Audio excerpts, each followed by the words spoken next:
আমরা দুজন একটি গায়ে থাকি, সেই আমাদের একটি মাত্র সুখ। তাদের কাছে গায়ে যে দোয়েল পাখি, তাহার গানে আমার নাচে বুক। তাহার দুটি পালন করা ভেড়া চড়ে বেড়ায় মোদের বটমূলে। যদি ভাঙে আমার ক্ষেতের বেড়া, কোলের পরে নেই তাহারে তোলে। নমস্কার, আমি রায় কিশোরী। আজকে সকালটা একটু অন্যরকম, কারণ আজ 22শে শ্রাবণ, কবিগুরু রবীন্দ্রনাথের প্রয়াণ দিবস। আমার অতিথি শিল্পীও কিন্তু ঠিক এই রকমই একজন গুণী মানুষ, যিনি আমাদের এই বাংলাকে উপহার দিয়েছে খুব খুব খুব অসাধারণ অসাধারণ, খুব বললেও কম বলা হয়, অসাধারণ বললেও কম বলা হয়। ছবি থেকে টেলিভিশন, নানা ধরনের চরিত্রে আমরা তাকে পেয়েছি। তিনি হলেন আর কেউ নন, আপনার আমার সকলের প্রিয় মৌমিতা গুপ্ত। 22শে শ্রাবণের প্রভাতে তোমাকে স্বাগত উনান ঘরে। অনেক অনেক ধন্যবাদ। নমস্কার। কেমন লাগছে? ভীষণ ভালো লাগছে। এরকম একটা দিনে তুমি আমাকে ডেকেছো, তুমি হোস্ট আমি গেস্ট, কিন্তু আবার আমাকে হোস্ট হয়ে তোমাকে খাওয়াতে হবে ঠাকুর বাড়ির একটা রেসিপি, সেটাতে আমি খুব ট্রেন্ড। মানে এবং আমি তেতো খেতে ভালোবাসি। তেতো খেতে ভালোবাসি, আমি শুক্তনি খাওয়াবো, বাঙালির প্রিয় খুব শুক্তো একদম। তারপরে ঠাকুর বাড়ির রেসিপিটা অসাধারণ। প্রথমত তোমাকে আমি একটা জিনিস জিজ্ঞেস করব, সেটি হচ্ছে আমাদের ওয়ার্ল্ডের জনপ্রিয় একজন ডিরেক্টর, পরিচালক, যার ছবিতে তুমি একবার নয় একাধিকবার কাজ করেছো, ঋতুপর্ণ ঘোষ, আমার আইডল। ঋতুদার ছবির এই যে কাজ করা, ছোট্ট করে যদি অভিজ্ঞতাটা একটু বলো। অসাধারণ। ঋতু আমার ডিরেক্টর তো ছিলেনই, তার সাথে সাথে আমার হাজব্যান্ড তখন মানে ঋতুর সঙ্গেই কাজ করতো। ঋতুর সতীর্থ ছিল আনন্দবাজারে। আচ্ছা। তো সেই হিসেবে আমার পারিবারিক বন্ধু কিছুটা হলেও। ঋতুর সবচেয়ে ভালো যে দিকটা আমার খুব মানে মনে পড়ে এখনও, সবসময় মাঝে মাঝেই আমাদের আলোচনা হলেই যেটা আসে, সেটা হচ্ছে ঋতু যেদিন মানে আমার শুটিং পিরিয়ডটা কিছুদিন আগে থাকতে এবং শুটিংয়ের কিছুদিন পর পর্যন্ত ভোরবেলা ঋতু খুব ভোরে ওঠে, খুব আর্লি রাইজার। ওকে। ও সকালবেলা ঘুম থেকে উঠে তার শিল্পীদের সঙ্গে গল্প করে। মানে এই যে মানে একটা একটা হতে পারে একটা কমফোর্ট লেভেল তৈরি, বুঝতে পেরেছ? এমনিতেই তো প্রথম যখন ঋতু স্ক্রিপ্টটা মানে পড়তো বা পড়াটা শুনেই কিন্তু আমরা পুরো ছবিটা দেখতে পেতাম। মানে শুধু মানে এত ডিটেইলিংয়ে ও মানে বলতো একটা চরিত্র নিয়ে, চরিত্রটা পুরো চোখের সামনে চলে আসতো। এবং পরে এই যে ঋতু সকালবেলার একটা ঋতুর আড্ডা, আচ্ছা, সেটা সত্যি মনে রাখার মতো। আমি প্রথমে ভেবেছিলাম বোধহয় আমার খুব ভালো লেগেছিল, ভালো লাগতো যে আমার সাথে ভোরবেলা এরকম করে কথা বলছে। তারপরে আমি কয়েকদিন আগে একটা স্বাগতা লক্ষ্মী দাশগুপ্তর একটা ইন্টারভিউ দেখছিলাম, ও বলছিল ঋতুর সাথে আমার রেগুলার ভোরে কথা। সকালে কথা। তো ঋতু খুব সকালে উঠতো এবং আমার মনে হয় যে ওটা ওর একটা মানে ওই সময়টা ওর গল্প করতে ভালো লাগতো, কথা বলতে ভালো লাগতো, ফ্রেশ মনে থাকতো। এবং তোমরা খুব কাছের ছিল। ভীষণ কাছের। মানে আমার ছবিটা করতে গিয়ে এতটুকু অসুবিধে হয়নি। মানে ছবি করতে গিয়ে সত্যি হয়তো ভালো করে বুঝেছিলাম, কারণ ঋতু কখনো আমাকে আলাদা করে বলতে হয় কিছু এইভাবে কর। অসুবিধে একটু যেটা মানে একটু টেনশন করছিলাম ডাবিংয়ের সময়। আচ্ছা। হ্যাঁ, ডাবিংয়ের সময়টা এমনিতেই ঋতুর একটা তো ডাবিংই অন্যর গলা চলে আসে। তো আমার এই ডাবিং করতে গিয়ে ঋতুর আমার একটা পোর্শন ছিল যেখানে আমারই অনেকটা ডায়ালগ শর্মিলা ঠাকুরের ফোকাসে শর্মিলা ঠাকুর আছে, আমি কিন্তু অফ ফোকাসে আছি, কিন্তু আমার বিশাল একটা স্পিচ ছিল, ওখানে কথা ছিল। তো সেখানে ঋতুর কিছুই পছন্দ হচ্ছিল। আচ্ছা। আমার ঋতু বলছে, শুন আমি তোকে যেভাবে বলছি ঠিক সেইভাবে বল। আমি বললাম, ঋতু প্লিজ, আমি না একদম আমার মধ্যে মিমিক্রিটা নেই, মানে আমি চেষ্টা করবো তুমি যেটা বলছো সেটা আমার মতো করে বলা, তোমার মতো করে। তারপর সেদিনটা মনে আছে, ডায়লগ মনে আছে না? অসম্ভব। আবার সেই কি সাংঘাতিক সিন, শরীরে ঠাকুরে আইব্রো প্লাক করতে, মেকআপ আর্টিস্টের আর তার জানতো আমি আইব্রো প্লাক করতে এসে আমার রাখা হচ্ছে, সবাই আমাকে দেখলেই পালাতো, কারণ আমি তখন তো প্র্যাকটিস করতে। সেখানে একমাত্র আমার মা তার মাই তো সবকিছু এনে নিতে পারেন। তো ওই বলছি যে সব মিলিয়ে সিটা খুব টাফ ছিল।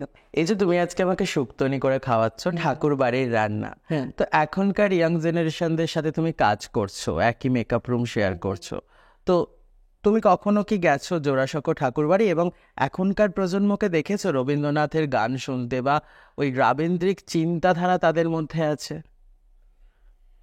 আমি জোড়াসাঁকো গেছি, গেছি ছোটবেলায়, মানে ছোটবেলায় বলতে আমার বোধে আমি বলবো ছোটবেলা, যে বয়সে খুব ছোট ছিলাম তা না, কিন্তু অদ্ভুতভাবে রবীন্দ্রনাথ এমন একটা অস্তিত্ব, এমন একটা রবীন্দ্রনাথ একটা জায়গা যেটা মানুষ যত দিন যায় তত যেন তার ভেতরে রবীন্দ্রনাথ আস্তে আস্তে আস্তে আস্তে আসতে থাকে এবং রবীন্দ্রময় হয়ে গেছি এখন, মানে মানসিকভাবে।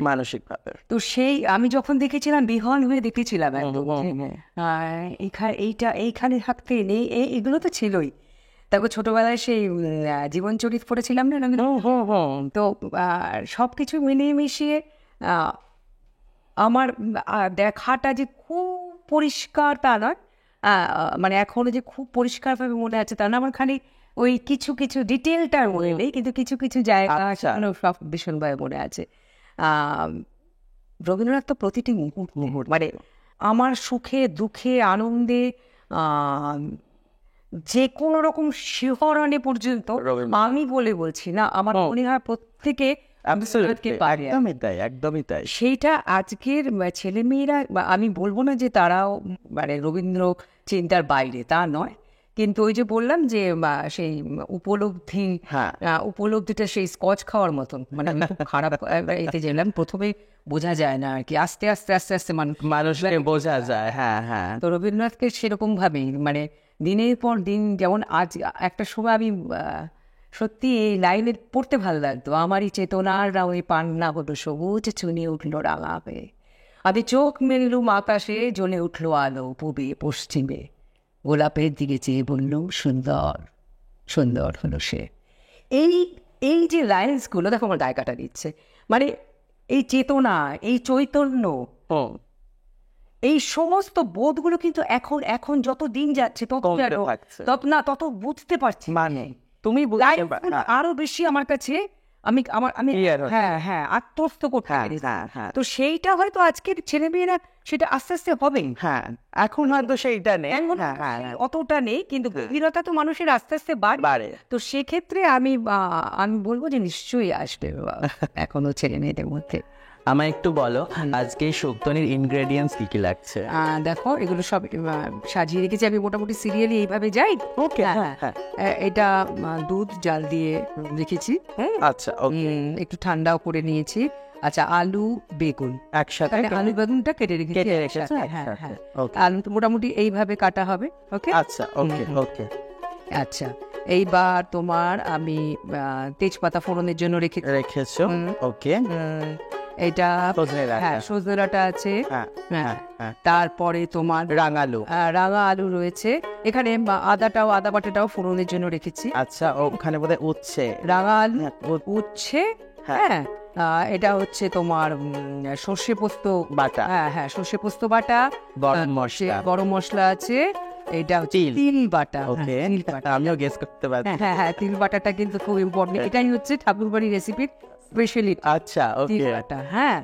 আচ্ছা, কাঁচকলা আর বড়ি, রাঁধুনি, আর এটা ঠিক বলেছি। আচ্ছা, এবার তাহলে এটা অন করে দিই।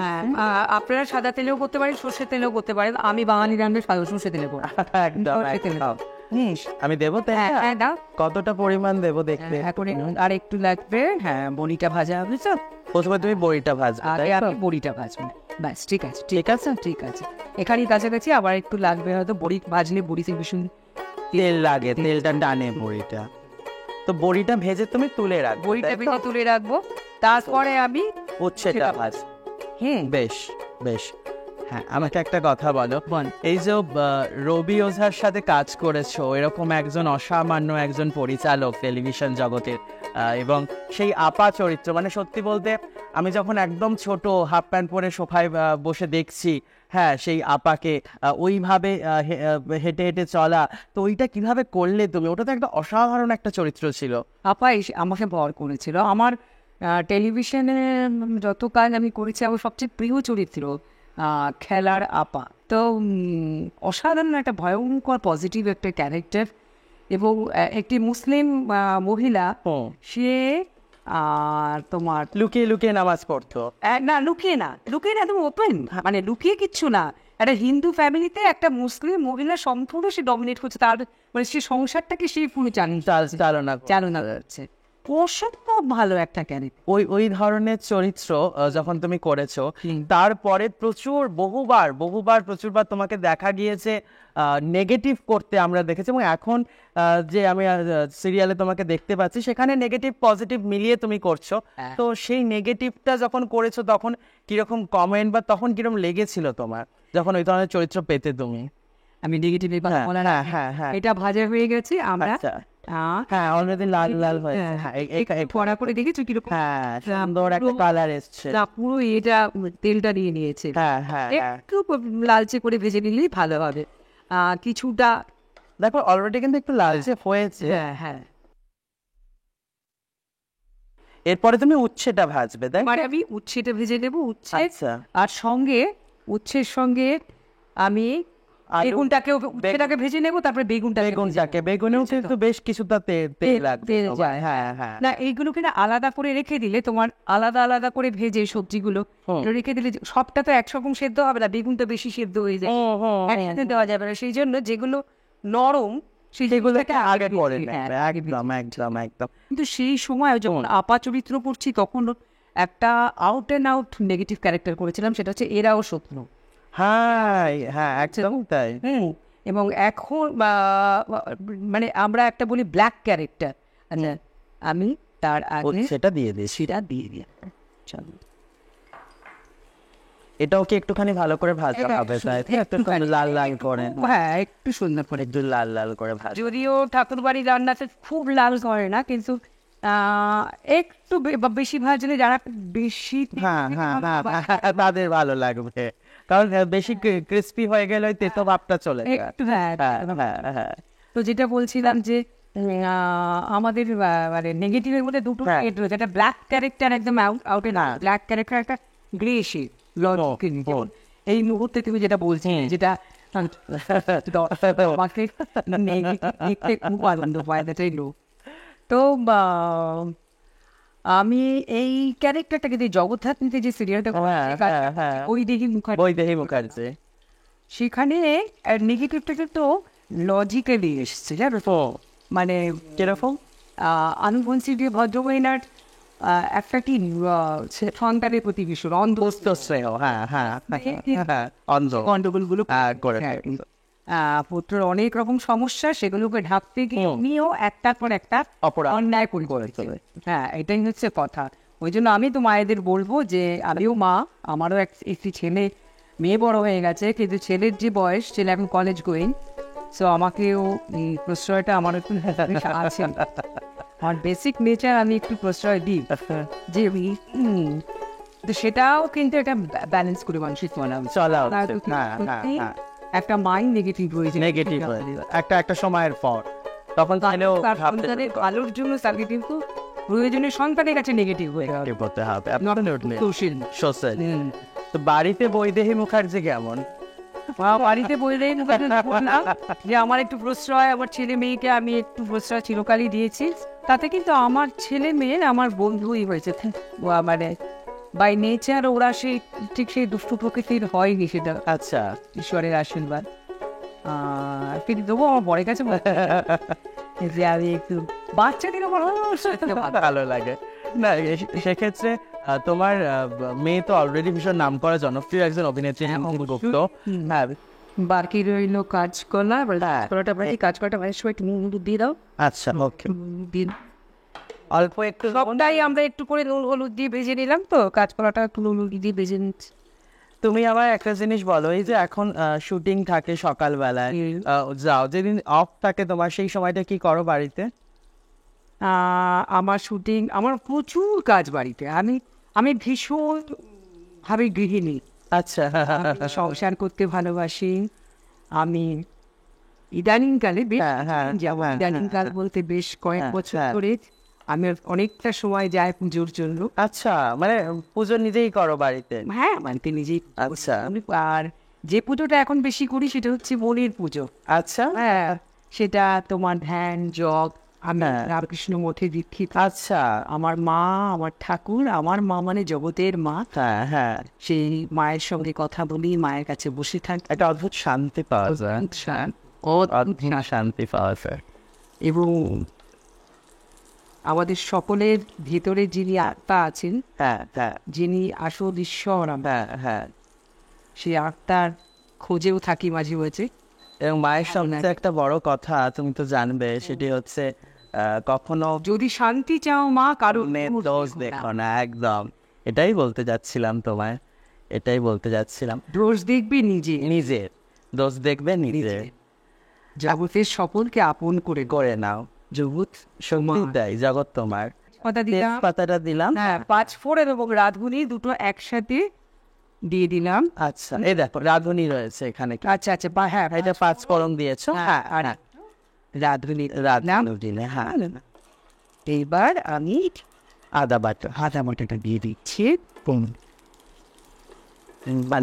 না, এইবার আমরা হ্যাঁ, সবজিগুলো একসাথে দিয়ে দেবো। আচ্ছা, আমি নাড়তে থাকি। হ্যাঁ, তুমি নাড়তে থাকো। এবার স্বাদ মতো নুন মিষ্টি, তারপরে সবজির পর স্বাদ মতো নুন মিষ্টি।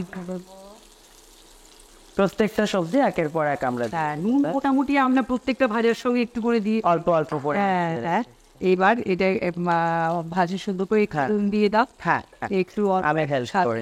হ্যাঁ হ্যাঁ হ্যাঁ, একটু কম লাগবে, আর একটু কম, ব্যাস ব্যাস। আসলে হ্যাঁ, এই নুনটা একদম নিজের স্বাদ অনুযায়ী। হ্যাঁ, মিষ্টিটাও একটু দিয়ে দাও, এটা ব্যালেন্স করার জন্য, তাই তো? মানে এটা একটু মিষ্টি সারা হয় একদম। আমি এটা ব্যাস ব্যাস ব্যাস। এইবার আমাদের যেহেতু সবটাই ভাজা আছে, আমরা এবারে হ্যাঁ আগে ঢালবো আমরা সর্ষে পোস্ত। একদম একদম, এটা দিয়ে দিলাম। হ্যাঁ, সর্ষে পোস্তটা কিন্তু আমরা একসাথে পেস্ট করে সর্ষে পোস্ত একসাথে পেস্ট করে নিয়েছি।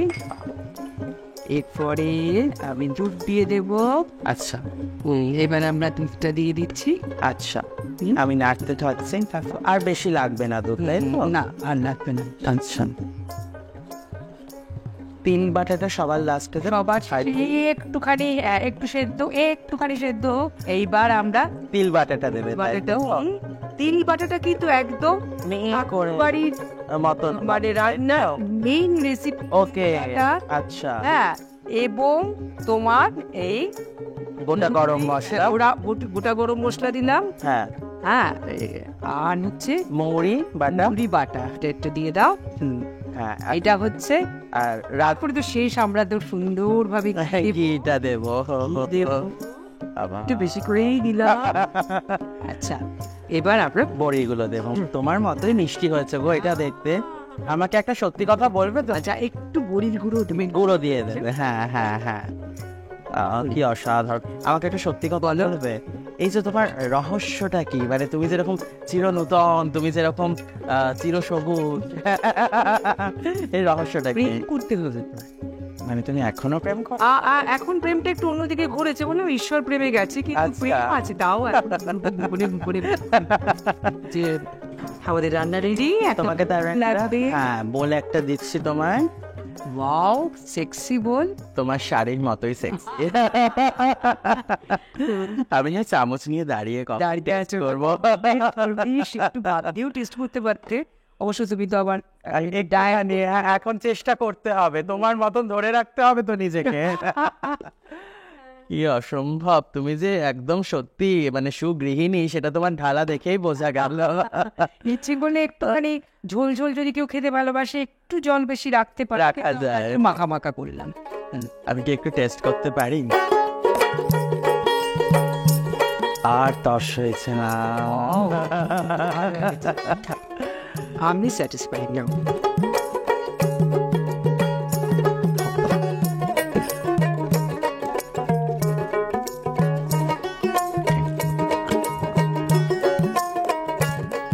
ভীষণ সুন্দর হয়েছে। তুমি যে এই তোমার এত সময়ের মধ্যে থেকে, এত কাজের মধ্যে থেকে তুমি যে আমাকে এই সময়টা দিয়েছো, এবং তার জন্য তোমাকে ধন্যবাদ তো আমি দেবো না, কারণ নিজের মানুষকে ধন্যবাদ দিতে লাগে না। তোমার জন্য রয়েছে আমাদের উনান ঘরের তরফ থেকে ছোট্ট কিছু উপহার। সেঞ্চুরির তরফ থেকে রয়েছে এই সুন্দর উপহারটা তোমার জন্য। জানি না তোমার আমার বাড়ি গাছময়, আমি গাছ ভীষণ ভালো। ট্যাপশন মিডিয়া প্রোডাকশনের তরফ থেকে তোমার জন্য রয়েছে একটা ছোট্ট উপহার। বিনায়ক জুয়েলারির তরফ থেকে তোমার জন্য রয়েছে একটা সুন্দর উপহার। আমাদের শুটিং এর সময় তো আমাদের হেয়ারের উপর প্রচন্ড প্রেসার পড়ে, তাই এই হিমাবান বিউটির তরফ থেকে হেয়ার গ্রোথ অয়েলটা তোমার জন্য। উনান ঘরের তরফ থেকে এত সুন্দর রান্না করার পরে এই ছোট্ট উপহারটা তোমার জন্য। ওপেন এয়ার টিভির তরফ থেকে আরো একটা ছোট্ট উপহার তোমার জন্য। আমাদের সকলের তরফ থেকে এই উপহারটা তোমার জন্য। সবার শেষে রায়কিশোরী কালেকশনের তরফ থেকে এই ছোট্ট উপহারটা তোমার জন্য। দেখেছিলে চোখের বাহিরে, অন্তরে আজ দেখব যখন আলো নাহিরে, চোখের আলোয় দেখেছিলেন চোখের বাহিরে। ধরায় যখন দাও না ধরা, হৃদয় তখন তোমায় ভরা, এখন তোমার আপন আলোয় তোমায় চাহিলে। এভাবেই শেষ করলাম আজকের পর্ব। নমস্কার।